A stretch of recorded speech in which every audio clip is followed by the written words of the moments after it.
what the challenge then is, how do you reconnect with your inner wisdom to discern for yourself what's going to be the healing path for you or not?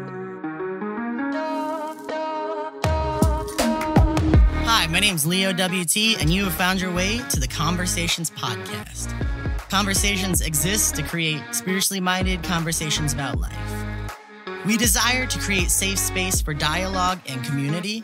We desire to come together regularly and intentionally to generate conversations about life, belief, and the intersection of the two.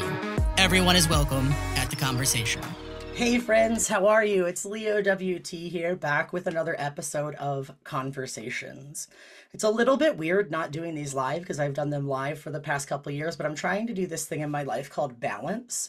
And that involves giving myself some Sabbath and some free time and some time to honestly just sit around in my underwear and not do anything, because I think that that's like almost a holy activity for me at this point. But we are here for another conversation, and I'm really, really excited about this one. But before we start, just in case you haven't seen an episode of Conversations before, I just want to let you know what we do. We come together regularly and intentionally to have spiritually minded conversations about life, belief, and the intersection of the two. And really from there, it's no holds barred. It is a completely open field to see where the conversation goes. The only parameter that we have is that absolutely every voice is welcome at the conversation.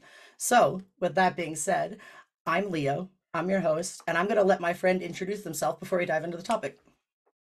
So, hello. My name is Kali Cawthorn-Freels. I use she, her pronouns only because I was assigned AFAB at birth, and I haven't really thought about if they fit. Totally So fair. hanging out with them until they don't fit anymore. Here we go. And I am a spiritual director. I'm an author at Reclamation Theology, just kind of like a little business identity I put together. And I'm an ordained pastor, but I'm between churches right now. Just kind of discerning what's next, thinking very seriously about going back to school and all Okay. kinds of fun things. All right. But I write about queer faith and what does it look like for us to be queer and Christian, and that to not be a contradiction. I love that. And that's where do we find spiritual flourishing? That is really where I'm focusing a lot of my energy right now. Absolutely. If you don't mind me asking, what type of church background do you come from? I'm a bit of a spiritual mutt. So we were talking a little bit before you started recording. You talked about going to a conservative undergrad to study ministry. Hello, that was my life. So I went to a small Southern Baptist liberal arts seminary in the middle of nowhere, East Tennessee. Perfect. And then went to a cooperative Baptist seminary. But while I was working at You're good. I just no ruined the audio. It's fine. We're all organic here. While I was going to school at the Southern Baptist College, getting my undergrad degree, I spent my summers working at a Methodist summer camp. And everybody there kind of tongue-in-cheek referred to themselves as Metacostals. Okay. Because during worship services, it was totally normal for people to get slain in the spirit, pray in tongues, all of that kind of stuff.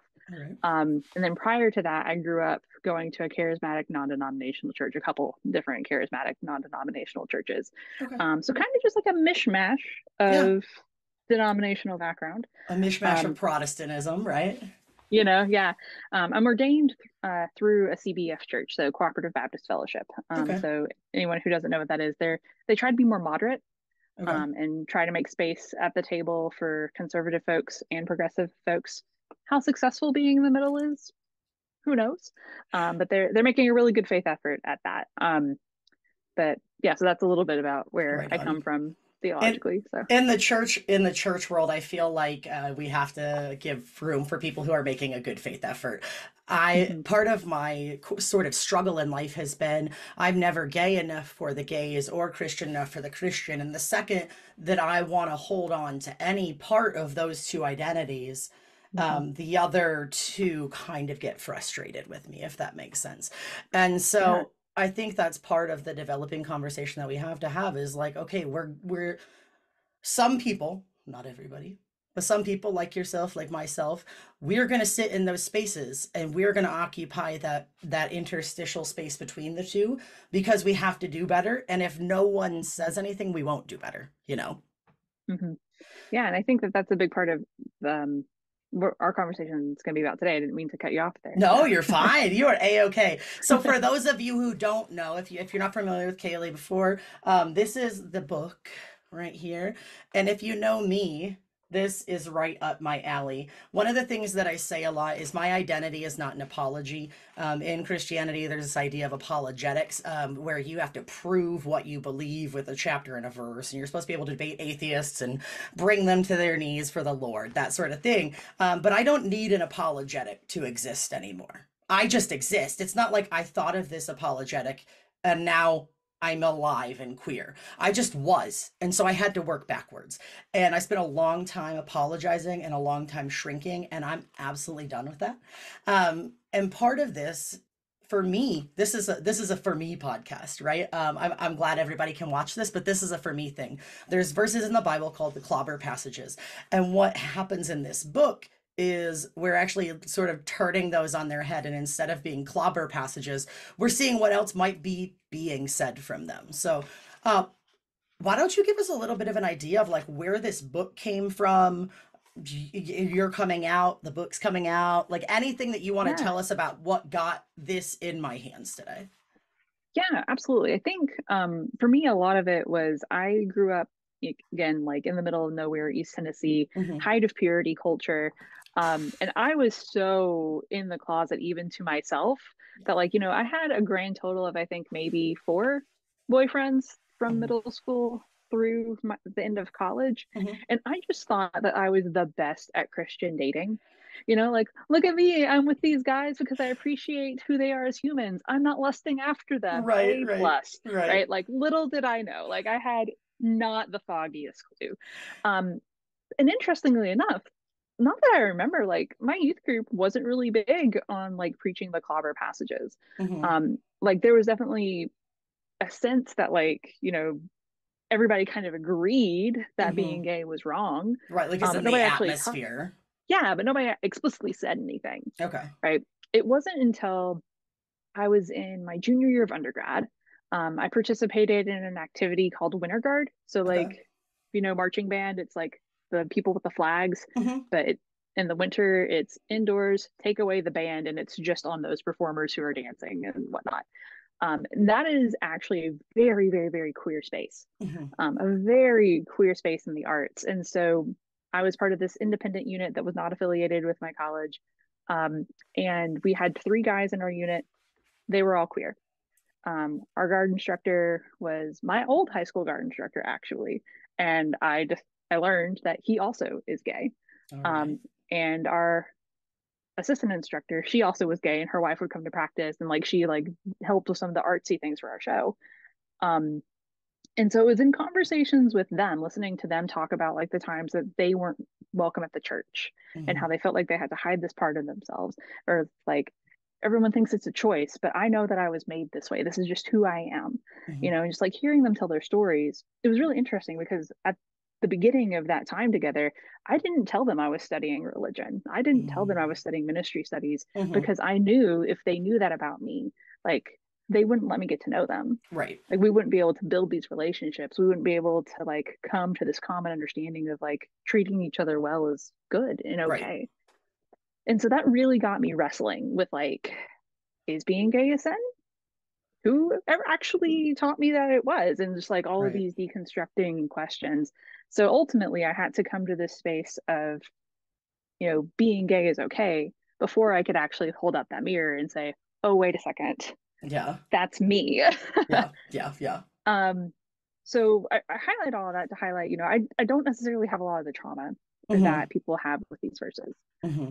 which I think made it a little bit easier to do this job of asking the question, is it possible to take these things that have been wrongfully used as swords and turn them into plowshares, to Hmm. turn them in from these like bludgeons of death and harm and see if they are capable of nurturing life? Hmm. So I understand that that is definitely like Can I not ask having you the a baggage is question? privilege. Yeah, yeah, yeah, What age were you when this was happening for you? Where you started like debating this?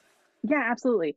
So that was early 20s, Okay. and I think like for a lot of folks who grew up in situations like we did, we had this kind of like prolonged adolescence, Yeah, right? yeah. We're like, we're having these questions of sexuality that like a lot of our peers resolved when they were in middle school or high school, Hmm. you know? And so Yep. like I was definitely in the thick That's of very all of that. accurate. Yeah. I like that. Yeah, and it's interesting the number of people I've talked to who have had a similar experience, For sure. just because they were in such like overwhelmingly faith-based spaces. Yes, very much so. Yeah, that purity culture, like you cannot, the true love weights and the purity rings and the purity balls and stuff. I cannot fully explain the impact of that to someone who didn't have that in their life because it very Yeah, much for me, I was like, oh my God, I'm so good at not lusting. Yay. yeah. Turns out I'm super queer. Right. No, I, like we had like our own off-brand True Love weights, like okay. in the big town next over. It was called Silver Ring Thing. And they would come to my public, say that again, public high school to Uh-huh. do abstinence only sex education workshops. Like, so it was so bad. It was so bad. And they sold merch and everything. And I bought some What? merch. I thought I was like the coolest, like most rebellious little Christian ever because I had a shirt that had two wedding rings on it. Well, technically, one was an engagement ring, but how else would you tell if they were one was for a woman, or one was for a man if they were Mhm. both just the silver band? So one was the engagement ring with a diamond on it, the other one was a wedding band, but it said sex symbol on it. The shirt did, and I thought I was just the edgiest Christian wearing that to school. Like, hell yeah, I'm wearing a sex symbol right now. It's wedding rings. Like, Exactly. Oh my God, that's amazing. My wife is the best human I've ever met, and we arrived at this similar places ideologically in life, but yeah. we have totally different upbringings. And she didn't grow up in Protestantism or the church at all. She went to a Mm, Catholic school, and she's Puerto Rican, so that's sort of in the sauce when you're Puerto Rican, like yeah. Catholicism is. But these sorts of things, like the sex symbol shirt, she's like, "What in the hell were you guys actually thinking?" And so we're going to record a podcast episode where she just asked me, what about all of this sort of Christian stuff. So I like this. Hmm. I also like what you said just a couple minutes ago about having some distance from the trauma that these scriptures have caused on people. I think that's important and perhaps was sort of divinely ordained because there's a lot of people who leave the church and never come back, and I would never Yeah. fault them. For Oh, me, I absolutely know not. my calling's a little different. My story led me to a little different place, and here I am standing in this gap and in this space of tension. And it seems like you might be in a similar space by, luckily having been spared from that trauma, so you can really investigate these passages and kind of help others undo the harm that was done to them. Hmm. Yeah, and I think that also brings up another really important point about like just the level of trauma and the level of harm. Like everyone's healing journeys are going to be different. Hmm. You know, and in the introduction of the book, I talk about how revisiting these passages may not be healing for some people. And that is okay. Like, what the challenge then is, how do you reconnect with your inner wisdom to Hmm. discern for yourself what's going to be the healing path for you or not? So, Hmm. like, in the introduction of the book, I'm like, if this isn't healing for you, don't do it. Like, it's Yeah. a terrible marketing strategy to say, like, hey, don't read my book. Okay, thanks, bye. Oh, that's Um, fantastic. but I, but I feel like it's the only appropriate pastoral response. For You know what sure. I mean? And so I take that very seriously. Like when I do workshops and things of that nature, like I tell folks, hey, if this is too much, like during this workshop, like listen to your body, learn how to trust those feelings again. And if you Hmm. need to get up and walk out, do it. Like, Hmm. please don't be afraid of offending me. Like, do what you need to do to take care of yourself. And Absolutely. so I think that that's an important piece to this conversation. Like, just because this is healing for you or for me or for other folks, like if it's not for you, then that's also fine. Just go Hmm. find what gives you life. Go find Hmm. what gives you that nourishment. So, Absolutely. That is yeah. super pastoral. I think I have a hard time explaining to people why I want to be a pastor because it's such a foreign Mm-hmm. concept. Unless Mm-hmm. you've studied to be a pastor, the sort of nuances of the field don't necessarily come through, right? But being a pastor is to care about and to care for people, right? Mm-hmm. That's the heart of being a pastor. And so I love that you take that approach. It stuck out to me a lot because I don't ever want to try to force anybody back in a room with their abuser. Um, but I also don't want to not have a conversation that needs to be had. And so I appreciate that Yeah. you used your sort of privilege and story to take this conversation and make it happen. Do you remember Yeah. the moment that this book sort of came about in your brain where you're like, this, you say that this book is a labor of love. Do you remember when you knew you were going into labor? Well, it's two parts. So the first part was my wife and I had just moved back to Atlanta from St. Pete. This was the fall of 2018. And there was a lot of change in our lives happening. Obviously, my wife was just starting a full-time job at a company we both used to work for. I was also starting a full-time job at that same company and was like just trying to really get my footings in. But no matter where I've been in my life, I've had this practice of having like a folder just marked ideas.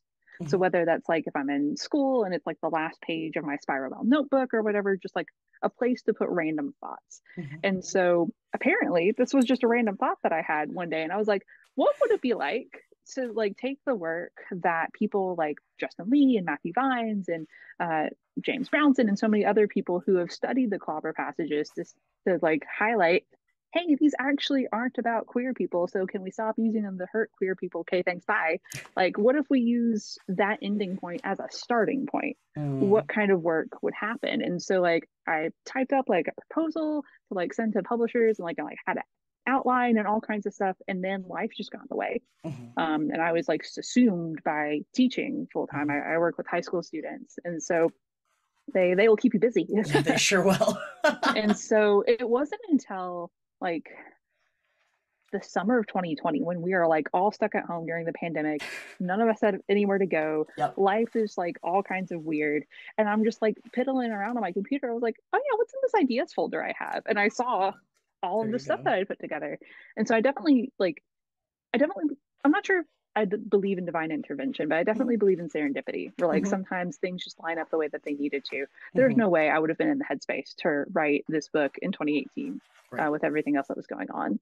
Um, and so I spent the rest of 2020 putting the manuscript together, and then spent most of 21 going back and forth with my publisher just on like cover design and like edits and things like that. And so that was most of 2021, and then we got it out in early 2022. Right on. um so yeah. You gave Once I had the birth. time, it kind of happened pretty quickly. Yeah. Right. So what was your process? Like what did you just make a list of the most common clopper passages and then like what did you do? Like how did it come about? Yeah. So I started with the ones that Matthew Vines talked about the most in his book God and the Gay Christian, because those seem to be the ones that were most ubiquitous in the culture. Like I Mhm. swear, like the fundies just need to get a shirt that says "What about Romans 1" so they can save their breath. You know what I mean? Like, I agree. I so agree. I get comments on my TikTok all the time. I kind of like went viral on the wrong side of TikTok, and then that really pushed me viral on the right side. But people are like, good, they just put Leviticus, and I'm like, oh shit, I didn't even know that book existed. Like, no. really amazing. Have you looked at anything I've said before in my feed? Right, like, oh my God, like it's exhausting. But anywho, so like I started with those because those seem to be like the most ubiquitous in the culture, and like, you know, even if you don't go to church, like about Leviticus, and Mhm. it's like it's just because it's so prevalent. Mhm. And then after that, I had my stuff together, and one of the main goals I had when writing the book was to stay out of queer apologetics as much as possible. Mm. Like, I did not want to rehash anything else anybody else had said. Mhm. And I wanted also to keep the book accessible because the topic was so intimidating. Mhm. So I very intentionally kept all the chapters short. Mhm. So the first draft of the book was actually too short to publish as a book. And so my publisher was like, you need to go back to the drawing board. You So gotta like I did. expand a little. Well, they gave me the choice. They said either you can expand a little bit or we can publish this as a series of devotions in our Oh, journal. okay. Okay. And so I thought about it for a minute. I was like, no, I want to have just like a resource that I can hand to people. Mhm. And so I did a little bit more research, and it was a moment for me to really check my privilege, because in highlighting just the passages that were most ubiquitous to Mhm. most people, I'd really overlooked verses that have been cherry picked specifically to harm the trans and non-binary the community. So the two passages in Deuteronomy that I talked about, the Genesis story, and then Psalm 139. Like that's the one I get questions about the most often. They're like, really? Psalm 139? It's a psalm. Like that's like that's the book of the Bible that we could all agree is like great, And so then it was a great opportunity to educate myself so that I could also educate people in my circle. So between that and then reaching out to, I contacted 10 colleagues of mine who are all somewhere in the alphabet mafia, right? To offer their own perspective, because I realized that my perspective is limited, especially with like some of the privileges I have and whatnot. And so I wanted to offer other voices as well. And so I asked each of them, what does it mean for you as a queer Christian to reclaim scripture reading as a spiritual practice? And so they gave me each a one-page response, and we put those out through each chapter. And again, I did not assign them like a theme to talk about, but each of them wrote differently enough that it like one testimony, if you would, lined up with the theme of one chapter. And it was perfect. It lined up perfectly. So, but all that to answer your question, like I started from a place of just like focusing on like those main 5 or 6. But then through that process of like having to expand it, was forced to check my privilege and expand out to add those other 4. So. Let's talk about Psalm 139 then, because I am in that same boat of like the Psalms. So let's talk about it. Let's go there. What is the verse, and what made you draw it in? Like, did someone tell you that this verse had been used against them, or did you just encounter it in the wild, or how did you come to this? Right. So I was Googling. I was trying to figure out like what are the other passages I could use. And when I realized that I had overlooked the stuff in Deuteronomy, I was like, well, maybe there are other passages that have been directed specifically towards the trans and non-binary community that I just had not clocked, And so in my Googling and looking on, God, I forget which blog I was looking at. It was some kind of queer affirming blog, and Psalm 139 was there, and it's the psalm where it says, the psalmist is talking to God like, you made me in my mother's womb, you know exactly how I was made. And so the argument there basically is like, God made you in your mother's womb exactly as God intended you to be, and then to change that would be to say that God was wrong, right? Is the argument there, which is utter nonsense. Like do you wear glasses? Do you color your hair? Okay, debunked. Next verse. Like, but tell me a little bit about what started to come out to you when you read that. Like, what was your thought process as you read that, writing? You know what I mean? Like, what got you from thinking about it to what's on the page? Yeah, absolutely. I mean, I'm a big old nerd. Like, just first of all, I love learning. Like in elementary school, I was the kid who would cry on the last day of school, because I didn't want to spend the summer at home because I knew I wouldn't be at home learning. Right. So I really just think to like, well, what's my lived experience? Like, what do I see out and about in the world? And so doing research, seeing evidence of like, it's really niche. Like I geek out about a bunch of fish in this chapter, but no, like 15% of all of the fish worldwide, all those species change gender at some point in their lives for all these different reasons. And like the scientists can tell you how those fish change gender throughout their lives, but they can't explain why they were designed that way. You know what I mean? And so like that, I think, gave me permission to look at this psalm from a sense of like, well, we're not saying that those fish are sinning because like they were made in their, not their mother's womb, but like in their mother's egg or whatever. Exactly. You know what I mean? It's like, if we try to apply that logic in this situation with the fish, then the argument absolutely falls apart. It's absolutely utter nonsense. So then once we realize the argument's nonsense, what does this passage have to teach us? Right. And so for me, it was like talking so much about like not the psalmist's body, but like the psalmist's inner workings. And so for me, it's like, I really felt like he was talking about the construction of his spirit.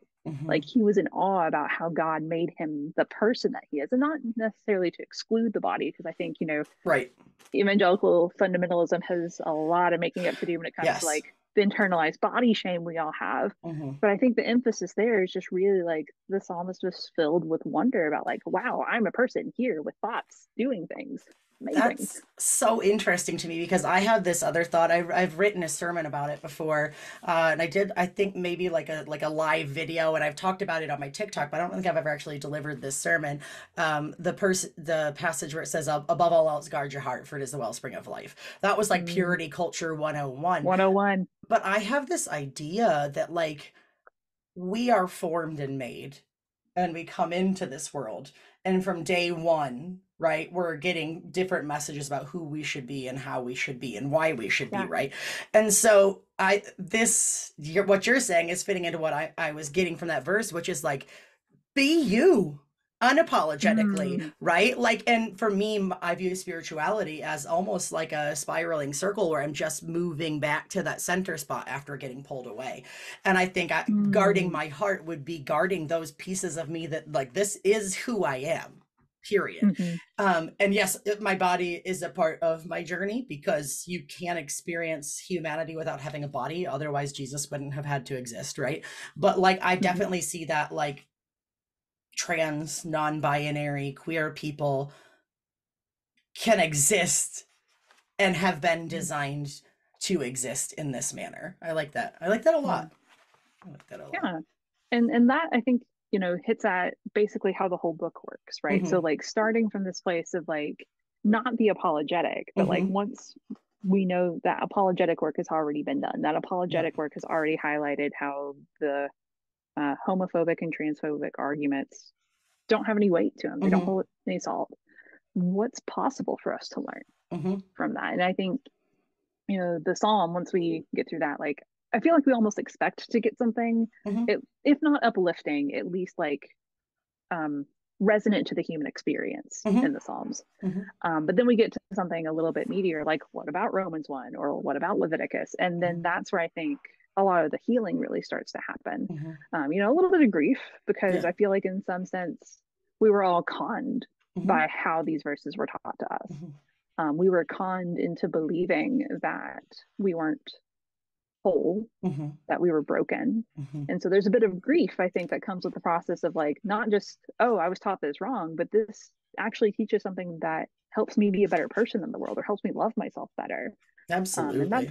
that's a big part of the healing process that I think is like naming that grief and then processing it. Right.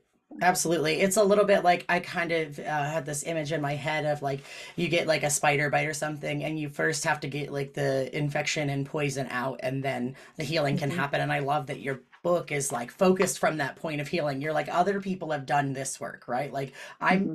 I can recommend you to this, that, or the other, but this book is about healing, right? This book is about, Mm-hmm. moving forward and reclaiming. Let's talk about Romans 1. So Romans 1, since you brought that one up, it seems like that one was a big one for you. So for Mm-hmm. our friends who might not be as steeped in the Bible as you and I are, can you give us a quick idea of what Romans 1 is, and then tell us what you think Romans 1 has to say that's not absolute hateful propaganda? Right. So Romans 1, the specific verse, oh, I should know that off the top of my head, but I'm going to look it up real quick, just so I don't misquote it. I blanked Um, and threw it on you, so it's fine. no don't worries. don't I tell know any it's of my chapter 7 in my book. professors. But no, so chapter 1, of course, is like the introduction to Hmm. Paul's letter to the church in Rome. Um, and so there's this long chunk where he's talking about palace life, basically, Hmm. under the very hateful Hmm. Roman Emperor at the time. And so the specific verse, it's 26 through 27. For this reason, God gave them up to their degrading passions. Their women exchanged natural intercourse for unnatural, and in the same way, also the men giving up their natural intercourse with women who were consumed with passion for one another. And so there they understand, of course, like the natural versus the unnatural. The Hmm. argument there would be that heterosexual sex, probably missionary style, is the most natural Right, sex. yeah. Uh, Compulsory heterosexuality existed in antiquity too, didn't you know? you know, You and I and then missed that memo. and then anything outside of that would be deemed unnatural. So that's Right. the argument there. And so the reason why I think this one was so prevalent is because this is the only one where like the women are explicitly mentioned. Hmm. Yes, yeah. So like you look at Leviticus, you look at Sodom and Gomorrah, and like all of that, it's all focused on the men. But this one, the women get to be included at this one. How Wow. grateful are What a we? Uh, privilege. right. And so I think like for me, context matters, Mhm. and when it comes to a lot of the conservative fundamentalist places, they really teach that context doesn't matter. It Yeah. is God's love letter directly to you, the Bible is. Yeah. And you shouldn't need any other outside sources to interrogate it. Mhm. And as romantic as that sentiment is, it's just simply not true. That doesn't mean that you can't connect with God through it, Yeah. that God can't speak to you through it, that you can't experience God's love through it. Yeah. But it does mean we need to recognize that it wasn't meant for us. It's like reading love letters between lovers in like the 1800s. Like we Hmm. can find it touching, we can learn from it, but that still doesn't mean that that letter was written to me. Right, right, Um, right. and so the context here is basically like Paul is, newly converted, very much wants to teach people about the gospel that Jesus was preaching and all this good stuff. But Paul was also a Roman citizen, Hmm. um, which meant that he had certain privileges. He could go to different places where like other disciples of Jesus couldn't go and like preach in those places as long as he was really quiet about like not, trying to upturn the empire. So there were certain things that he could not say pointedly without risk being imprisoned or Hmm. potentially, killed himself. One of those things that he would not have been able to say was like a direct critique of what was happening in the palace life or a direct critique of whichever emperor was on the Hmm. throne at the time. And so a lot of scholars agree that he's alluding to all of these practices that are happening in the palace life, knowing that his readers will be like, ah, yes, he's talking about our beloved emperor who we all hate. Yeah. Amazing. Yeah. Um, and so the other side of that is like, so we've got the emperor's name was Caligula at this time, and he was particularly nefarious.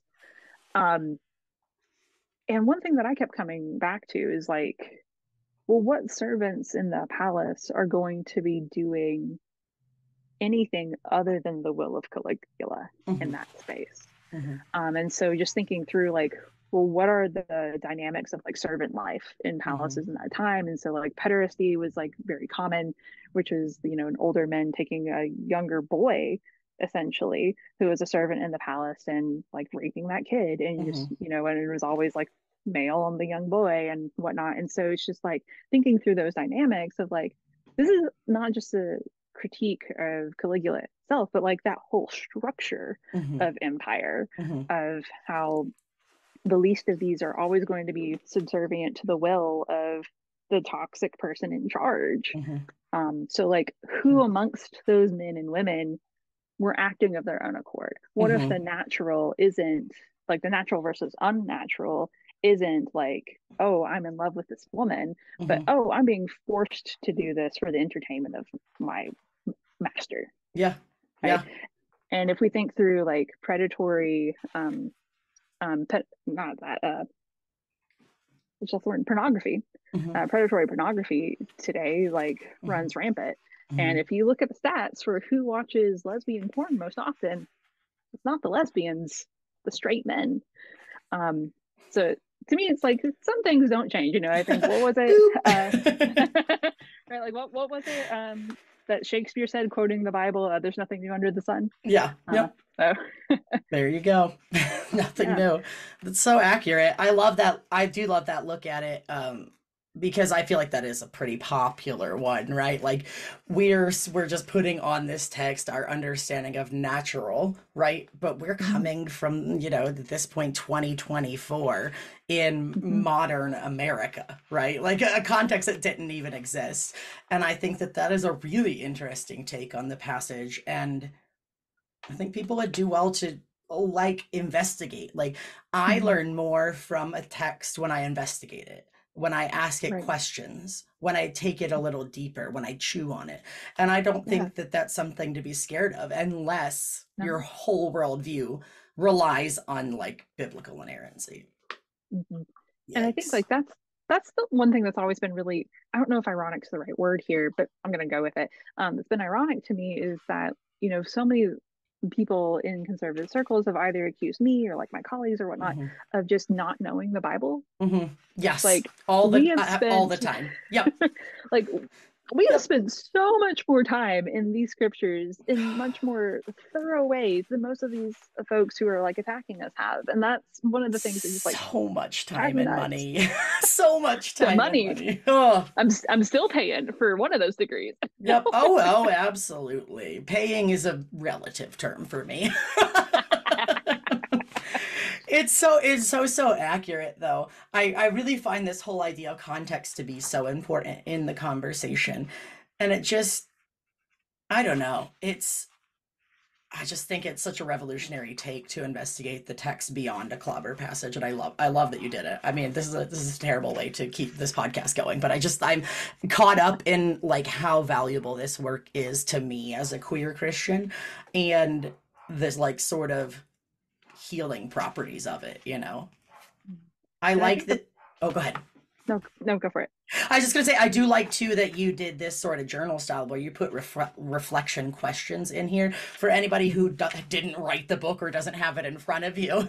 At the end of the chapters, there's some questions for reflection there that you can look at and investigate further. And there's a prayer to kind of like guide you as you're like meditating and thinking about the passage, which I think is incredibly powerful because it also takes the power out of the hands of the person who would do the clobbering and puts it in the hands of the person who would see what the text might say differently.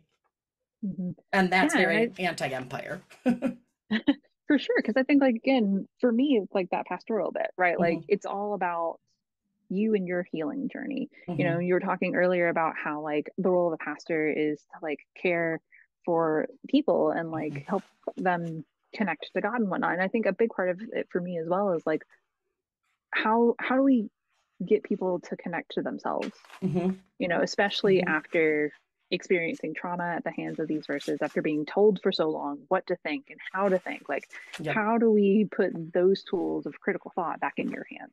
Absolutely. Um, because, like, the thing is with the conservative argument for these clobber passages, it's lazy, but it's effective. It's easy to remember. It's Hmm. easy to disseminate, and Hmm. anybody can say it, even if they don't spend a whole lot of time in scripture. Yep. And so it's a lot less work Hmm. to do that than to sit with some of these questions and be like, oh, what is this actually saying to me? Or Hmm. how have I seen some of these like more positive themes Hmm. in my life? Or like thinking through Romans 1, like how have I seen a corrupt leader like twist their power and Hmm. use it to harm their subservience? And then on the flip side, where have I seen like power in my own life? Have I been Hmm. in positions like that? Or how can I rise up and be better than that? Like those Yes. are so much more worthwhile lessons to take from like anything that was even like maybe inspired by God than just Absolutely. saying, oh yes, you can hate this person because they're doing a naughty thing, Right, which like super easy. Here yeah, we go. Like yeah, this is exactly. so easy. I had to make it so plain for you that thousands of years after this is written by my giant hand with my giant Bic pen from the sky, you'll just Mm-hmm. understand it right away with no study Right. whatsoever. And I like, and the probably thing would have that understood it in Aramaic. Who knows? right. And like, and the thing that kills me is like, in Hebrews, it says that eventually we have to move on past milk. We have to move on to meat, or like maybe in today's age, like a very hearty, like plant-based alternative, but like we have to move on from a theology that was meant for spiritual infants, Hmm. and so something that is easy and doesn't take a lot of work and is something that is given to you from someone else who also didn't do the work, Hmm. like that's not just watered down, that's not just milk, that's watered down milk. Like we're talking Exactly. 1%, you know what I Yep. mean? Like that is low Yeah. quality milk. And Absolutely. I believe we're called to better than that, and we need better than that to grow as people. So that's, sorry, that's something No, I feel very passionately about. absolutely. Listen, you have two pastors talking to each other. That's like a thing that's going to happen. So, wow, I have so many questions going through my head. Part of me wants to ask you more about specific verses. Part of me wants to ask you just about like any big like aha moments that you didn't see coming that stand out to you. So I'll let you take the lead. Either hit us with like a big aha moment that you didn't see coming, or let's talk about another one of the scriptures that you found particularly like poignant that Yeah. in your process of writing. Yeah, I'll do a kind of a combination of the two, if that's All all right. right. Yeah. Because one question that people ask me a lot actually is what clobber passage like has come to mean the most to me, like that I Hmm. found most meaning out of this work. And they're really surprised when I say Leviticus 18. All right, let's go. um, I have to know now. Like my curiosity is right. insatiable. Right. And so for those listening, that's the one where again, it's like Romans 1. It's pretty like it's the one that the fundies go to all the time. And it is do not lie with a man as one would lie with a woman. Hmm. That's an abomination. Hmm. Right. So that's the one I think that is cut most deeply for the gay men community and Hmm. folks who have been like in or part of that community growing up and whatnot. And so that's a rough one. It is a Hmm. rough one. But like with the Romans one, it does take a little bit of unpacking, looking at some of the context, and also just kind of looking at like, well, what's the theme of that whole chapter? Hmm. And so like as I was digging with the theme, because honestly, that's probably the one I agonized over the most when I was writing the book. That's It's like, fair. how is there anything good here? Yeah, Like, could there possibly be? not only is it super quoted, Christians are learning it from a colonized perspective, right? Like Mhm. we didn't learn it like the rabbis taught it. You know what I mean? So where if you Right. have these layers of sort of almost like latency or cognitive Mhm. dissonance or distortion between us and the text. So that makes Yeah, total sense. absolutely. And so like as I was like so part of my writing process, I will say, was at the end of 2020. I did some time solo camping. Okay. So I was like by myself in a cabin in the woods. I just told my wife, I was like, I need a couple days to just like think through this. And this is the Mm-hmm. one that I was like pacing in the cabin, like, what am I gonna say? Uh-huh. Like, what is there? What could we find? And so Yeah. it just kind of dawned on me to just like stop looking at the commentaries and just look at that chapter and look Mm. at the verse in the context of the other verses around it. And at the beginning of that chapter, it starts with a reminder to the Hebrew people to not do like the Egyptians did when they were in Egypt, Mm-hmm. and then to also not do what the Canaanites do. Mm-hmm. That's important Mm-hmm. because in this part of the story, the Hebrew people have just been liberated from Egypt. They were slaves in Egypt. So this happens right after the Exodus narrative. Mm-hmm. So like don't do as you had done or like had they had done in Egypt. Like, okay, well that seems pretty straightforward. Like Yeah. don't own other people, right? Solid. Good Don't have good slaves place in to your new start. life. Good place to start. Yeah. And then don't do as the Canaanites did. And many scholars believe that that's a reference to like some of the spiritual practices, specifically temple prostitution and Mm-hmm. pederasty that we Mm-hmm. mentioned earlier. That also seems like a pretty good space to start. Like Mm-hmm. when they have this task now of being a newly liberated people, of figuring out what does it mean for them to build a society. Like Mm-hmm. those feel like pretty good starting points. Good start. I think we Um, can pretty much agree on those. yeah, right. And then the rest of the chapters where you have the like, do not sleep with this woman, do not sleep with this other woman, and da, da. Mm-hmm. And so it's all like, but it's all things like, don't sleep with your brother's wife because it dishonors your brother. Mm-hmm. Don't sleep with your son's wife because it dishonors your son. And like that kind of stuff. Like, don't sleep with these women because it would dishonor the man connected to them. Mm-hmm. And so like that's the pattern that we see all the way throughout.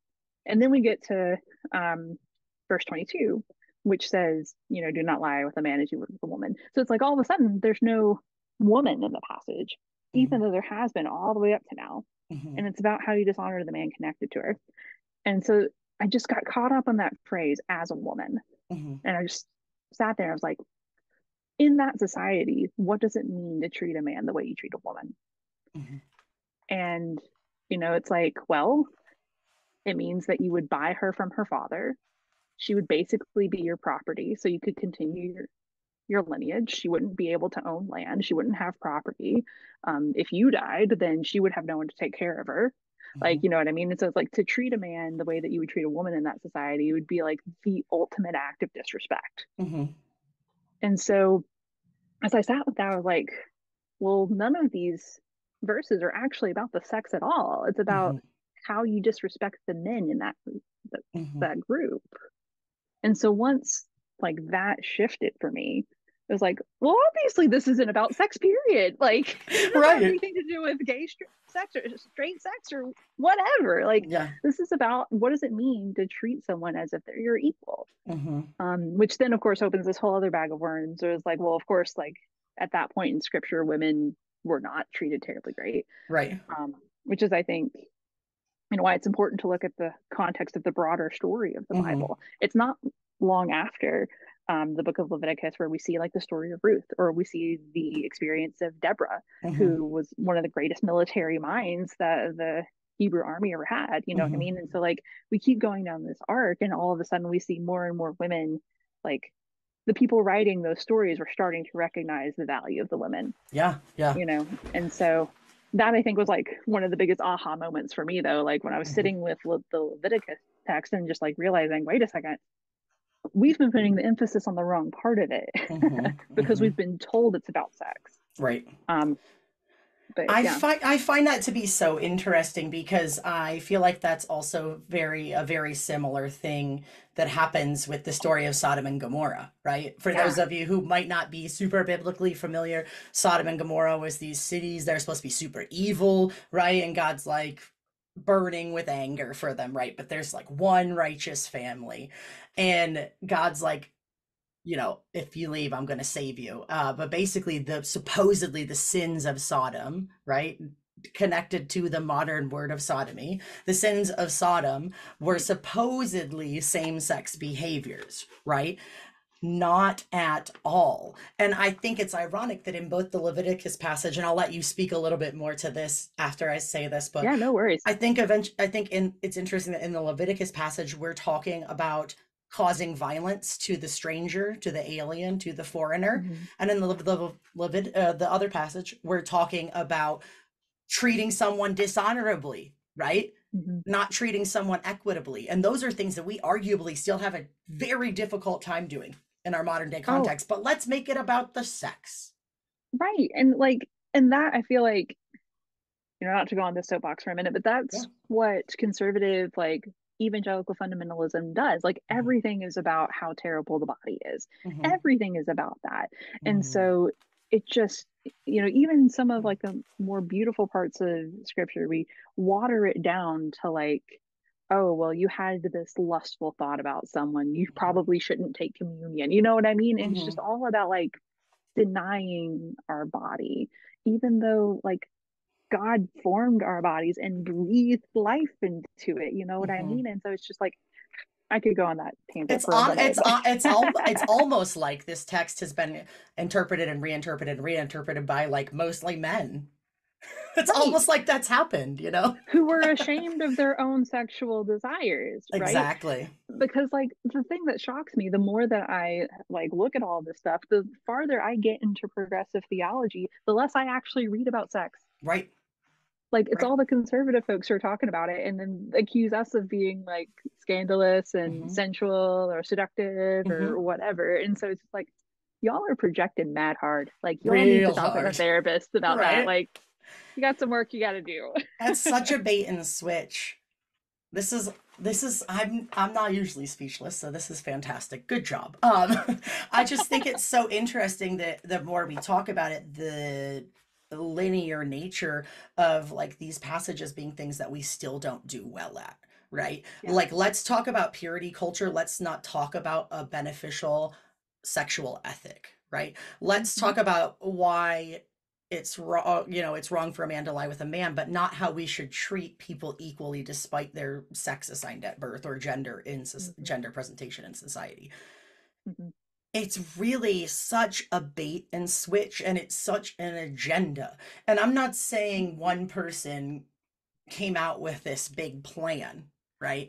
I don't Right. necessarily think that was it, but it's like this huge like Xerox copy of a Xerox copy of a Xerox copy of a Xerox copy, and the same Mm-hmm. people keep benefiting as the information gets corrupted. Mm-hmm. Yeah, no, absolutely. And I think, we could go real left here. Pun intended, maybe. And like getting into like politics, Yes, no, in go for terms it. of like just we think about like how the religious right as a political group Hmm. was formed like back in like the 50s and 60s. Hmm. Like so much of it was how do we change the language so it Yep. is that Xerox copy of a Xerox copy of a Xerox copy, but Yep. we're using words that are less harsh now, or words Hmm. that are um, acceptable in broader society now. Yes. And so the language changes so much from like saying, oh, we have to segregate our schools. No, it's how do we redline the community so that Black families can't move out of the neighborhoods that they're in, and that we pour less resources into those neighborhoods so we ensure that the white kids still get Yeah. more funding. And so it's like it's the same stuff. Yes, As and you they're said, it's just they've inextricably changed the linked. language. It's Yeah. inextricably linked. I actually had Kristen Kobe Dumais on here Mm. it was right after Jesus and John Wayne dropped. It was Yeah, yeah, yeah. way before I had good video, way before she was on documentaries on Hulu. I don't know how I scored her, but we had this That's conversation. amazing. For those of you who are watching, Kristen Kobe Dumais is a historian of evangelical Christianity in modern America, and she has a book called Jesus and John Wayne, where she talks about sort of the history of how the religious right came to be and how it's played out in our world. And she wrote this book and had a manuscript to her publisher before the Trump presidency. So if you have a first edition of the book, there's no mention of Donald Trump. But if you look at the second edition and on, right, there's a prologue that deals with sort of the chaos of the Trump presidency. But she talks about how there's this literal strategy. And I think it's important to realize that, like another guest of ours, Johnny Rashid, said, is that Jesus is political and Jesus does take a side. And I don't know. I saw this meme on Facebook today, and it's like people out here asking me, who made me such a flaming liberal? Like it wasn't the Lord Jesus Christ himself. You know what I mean? Yes. An Episcopalian priest friend of mine shared that, and I was like, yes. Yes. Yep. 100%. Yes. Radicalized by the Lord Jesus Christ, but I think it's so interesting. It's really not lost on me that what you sort of mined from these scriptures speaks to problems that we still have in our modern day. But let's make it about the gays. Let's hang it on their head so we don't have to deal with why we shouldn't be putting kids in cages. Let's make it about men having sex with men. Right, because like if it's about the gays, and they like use that as a slur, absolutely. Like because if it's about us, then they don't have to change. Right? Exactly. They don't have to look in the mirror and see like how have I been not just a less than stellar person of faith, but just a less than stellar human in the world. You know what I mean? Like I think like we are all inextricably connected. Whether it is because of God or like any other higher power that somebody might believe in, or our connection to the earth, like whatever it is, like we are all connected to each other. And all of these other things are distractions that keep us from that connection. Like, because if I don't have to acknowledge my connection to someone, it is a lot easier for me to stomach hurting them. Or if I'm not actively hurting them, it's a lot easier for me to do things that passively cause them harm. And so it's about like, how do we find that connection again? And part of it is the connection to the body. Like, how do I connect with a person who like I can literally see and touch and interact with? And so I hope that this work does a bit of that. Like it gives us an invitation to reconnect ourselves to other folks and to ourselves. But it's for me, it's just all about those relationships, Yes, so absolutely. I feel like we could go on and on and on because there's just so much here, because literally this hasn't been said before. I think it's I can't overstate the fact that you're literally doing something no one else has done, because everybody else is stuck on just saying, well, these are right or these are wrong. And you're like, whoa, that's a non-issue. We missed the damn point, And I think that that's fantastic. Can you tell me just a little bit about some of the things specific to trans and non-binary people that aren't included in the clobber canon? Maybe something, a verse that really, really stuck out to you, or something that was really like a story that you heard, or something that really stuck out with you from that period of investigating the things beyond just the average clobber passages. Yeah, absolutely. So two that come to mind because they're kind of related to each other. They're both in Deuteronomy. One is Deuteronomy. Where is the reference? 22. Deuteronomy 20. Oh yeah, I was gonna say I see 23:1 here too. So. Yeah, so the first one is Deuteronomy 22:5. And that's one that's basically like saying, women don't wear men's clothes, men don't wear women's clothes. Mm-hmm. And whoever does this, is a abhorrent to the Lord your God. Mm-hmm. And so for that one, it was challenging to read through stories from people because, one of the like preaching to the choir here, I think. But like one of the arguments that gets pushed around so often is just this idea that trans people are inherently deceptive, Mm-hmm. right? Because they're lying about who they are and whatnot, Yeah. trying to sneak into the wrong bathroom or whatever, just utter bullshit. And so I just kept coming back to like how awful that is. Mm-hmm.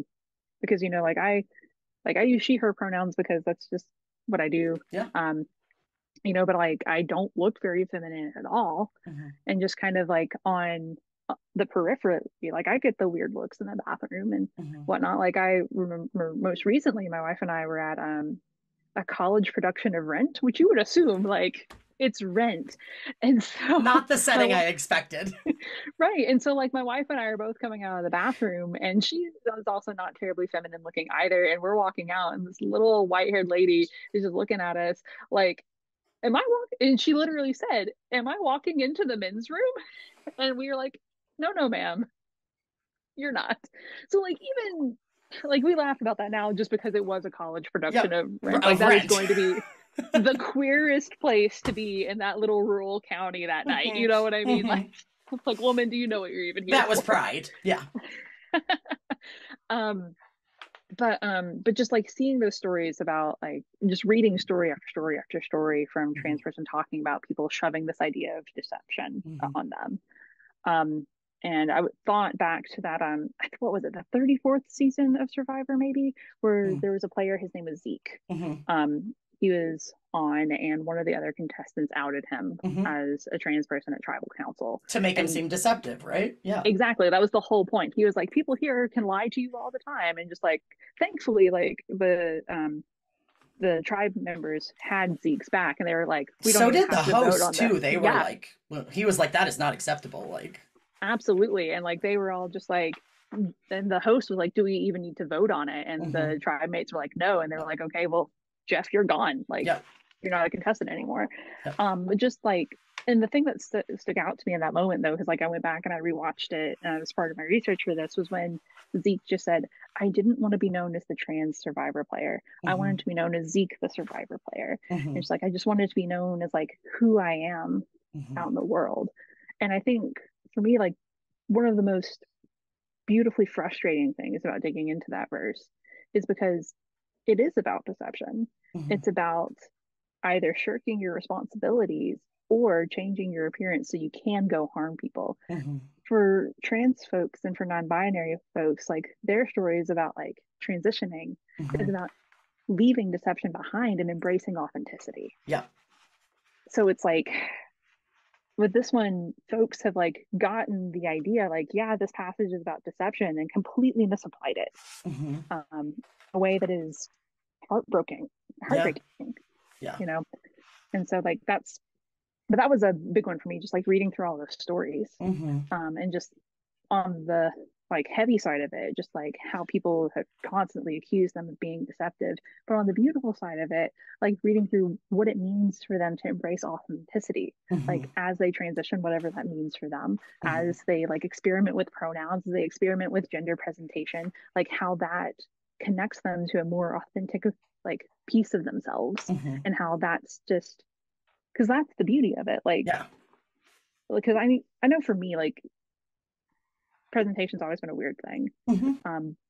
But whenever I wore dresses, I always felt like an imposter. Yeah. I understand like I felt that. like I felt like that was the time when I was being something other than I wasn't. And wearing like what I wear now, like and like even having my little beard that I don't shave off, is just like this is the most authentic me I've ever felt in my life. This is the most honest I've ever felt with myself about who I am and how I present in the world. And so that one's been kind of an interesting one to sit with. I like that. I feel like that's particularly important to hear too at this juncture in history where we're not post-gay. We haven't done great with the LGB, right? But we do see a lot of trans and non-binary folks that are of particular attack, right? For people who Yeah. would think that we shouldn't exist. And Right. for me, like, my experience of gender is so expansive that Yeah. I can only begin to think that it starts to mirror the bigness of divinity that is the root of who I am, right? Yeah. Like it's wild. I mean, I was assigned female at birth. I've been on T. I was on T on like a regular transitional dose, right, for almost Mm. 9 years. Then recently, I kind of realized that I was mostly forced into going on T to get top surgery because that was an insurance requirement. Mm. And Yeah. 9, 10 years ago, we didn't really talk about people being able to have a non-binary option as well. And so I had a full beard up until just a little bit before Thanksgiving, actually. Oh, And wow. yeah, and I'm now going through the process of getting it removed via electrolysis, which is terrible. And Oof. I've been through the whole spectrum of like transition. I'm not detransitioning, I'm not retransitioning. I just broke the system and I got gayer, right? I Mm. got more queer. Yes. And I feel like for me, I'm experiencing an element of like holiness and divinity and interconnectedness to people of all presentations because I've lived in both binary worlds, right? Yeah. And I'm seeing something so beautiful happen as I kind of decide that I'm not going to participate in the binary anymore. And that's very Mm. connected to my spiritual journey, like 125%. And I don't even like Mhm. hyperbole, you know?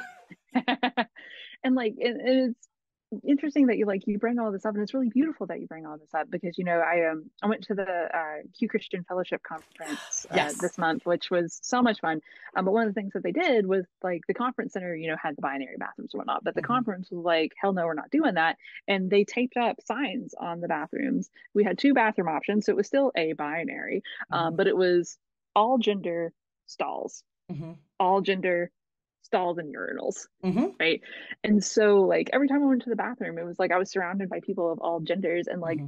none of that's the safest I've ever felt in a bathroom, first of Hmm. all. Yeah. um and I also just like, I don't know, it was just like this beautiful little moment where like something in like a moment so mundane and ordinary of like relieving my bladder, it's like I see this moment of like the kingdom of God, or the Hmm. kingdom of God rather, Hmm. where it's like we all have basic needs, Hmm. right? Like on many levels, like on some levels we're very different, but on a lot of fundamental levels we're really not. Yeah. And so I don't know, it's just like this beautiful like moment. I was like, it's in a bathroom, and why am I crying all of a Right. Why sudden? am I having this deep experience next to an all gender bathroom? Like, what is going on? And the fact that we're talking about bathrooms so much in modernity is like wild to me. Like, I thought we had mastered indoor plumbing like decades and centuries ago, you know?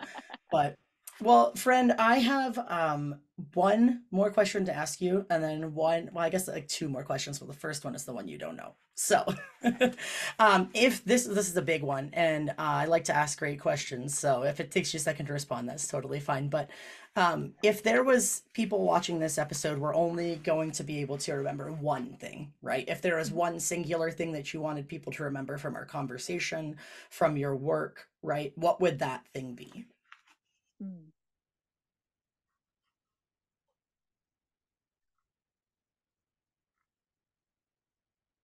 I think I think the thing that I would want them to remember, it's not something that we've said explicitly, but if somebody teaches you something and it doesn't sit right with your spirit, go investigate. Mm-hmm.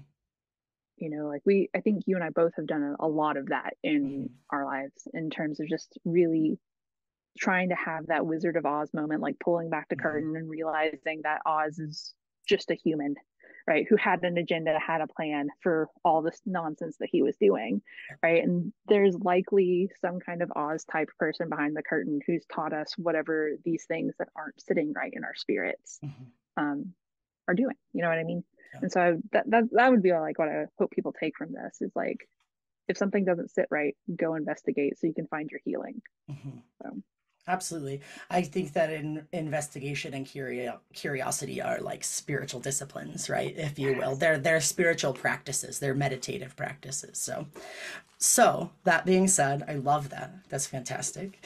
And I also would love to give you a chance, if someone was particularly impacted by the conversation today, if someone wants to follow you in your continuing work, this is your chance to let people know how to get a hold of you, how to find you, ways to take steps forward.